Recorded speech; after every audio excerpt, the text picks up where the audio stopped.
ভগবান কৃষ্ণের চরণে আমরা কয়টা তুলসী পত্র দিব এবং তুলসী পত্রটা আমরা কিভাবে দিব? আমার কোন মায়ের কি জানা আছে মা?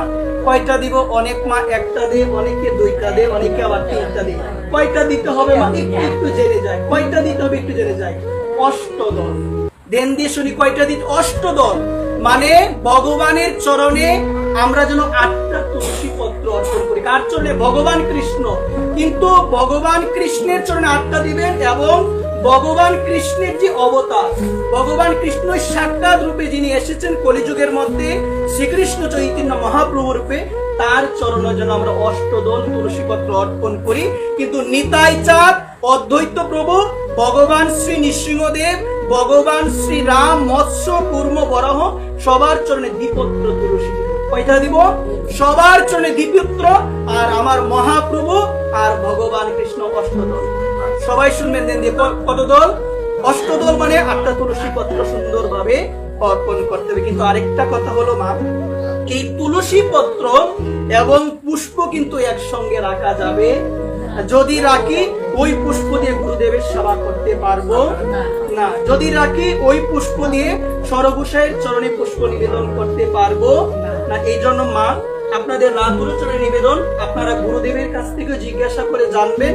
অনেক গুরুতত্ত্বে আবার বিভিন্ন ধরনের হতে পারে, কিন্তু আমি যে কথাটি বললাম এটি সাক্ষাৎ নিত্যানন্দ প্রভুর বংশধর প্রভুপাদ নিত্যগোপাল গোস্বামী মহোদয়ের শ্রীমুখ থেকে আমি শ্রবণ করেছিলাম যে ভগবান কৃষ্ণের চরণে এবং মহাপ্রভুর চরণে অষ্টদল তুলসী পত্র নিবেদন করতে হবে। এই জন্য বলা, কারণ আমরা এখানে অনেকেই বৈষ্ণব, গৌড়ীয় বৈষ্ণব মতে রয়েছে, আশা করি মিলবে।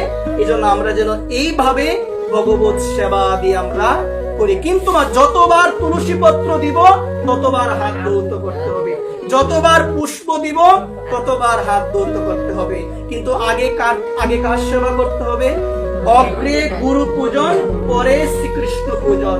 বলছেন প্রথমন্ত গুরু পূজা, ততশ্চৈব মম অর্চনম কুর্বণ সিদ্ধিমা পত্নী অন্যতাং নিষ্ফল ভবৎ। বলছেন প্রথমে যদি গুরু পূজা না হয় সবকিছু নিষ্ফল হয়ে যাবে। কি হয়ে যাবে বলো মা?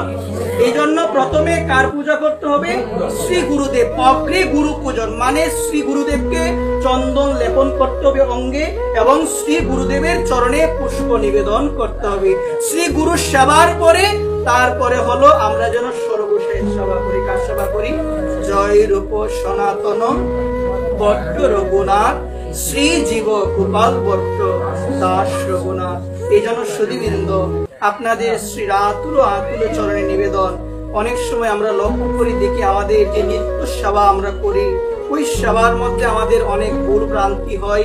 এই জন্য সুধীবৃন্দ, আপনাদের আতুল চরণে নিবেদন করে বলছি, আমরা যেন ভগবান কৃষ্ণের চরণে অষ্টদল তুলসী পত্র নিবেদন করি। কত দল সবাই বলেন?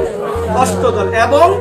এবং আমাদের যে অদ্বৈত প্রভু রয়েছে, নিত্যানন্দ প্রভু রয়েছে, তাদের চরণে দ্বিপত্র।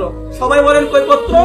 দ্বিপত্র তুলসী আমরা নিবেদন করব। এবং আমরা যেন এই সেবার পরিপাটি শ্রী গুরুদেবের কাছ থেকে জানি এবং কিভাবে সেবা করতে হবে, কিভাবে নাম জপ করতে হবে, কিভাবে ভোগ নিবেদন করতে হবে, এগুলো আপনারা আপনাদের প্রত্যেকের স্ব শ্রী গুরুদেবের কাছ থেকে জেনে নেবেন। এভাবে জেনে সুন্দরভাবে আমাদের সেবা কর্মটা করা প্রয়োজন। বর্তমানে আমরা যেভাবে পারি সেভাবে আমরা সেবা করছি, কিন্তু আমরা কোন মহতের কাছ থেকে, শ্রী গুরুদেবের কাছ থেকে সেই সেবার বিধিবিধানগুলো আমাদের জানা হচ্ছে। এই জন্য বাড়িতে যখন সাধু আসে, বৈষ্ণব আসে, জিজ্ঞাসা করতে হয় কিভাবে সেবা করতে হয়, কিভাবে ভগবত সেবা, কিভাবে গুরু সেবা করতে হয়, এগুলো জিজ্ঞাসা করতে হয়। কিন্তু এখন গুরুদেব আসলে আমরা নানান ধরনের কথাবার্তা বলি, কিন্তু আমরা গুরুদেবকে এই সমস্ত তত্ত্ব আমরা জিজ্ঞাসা করি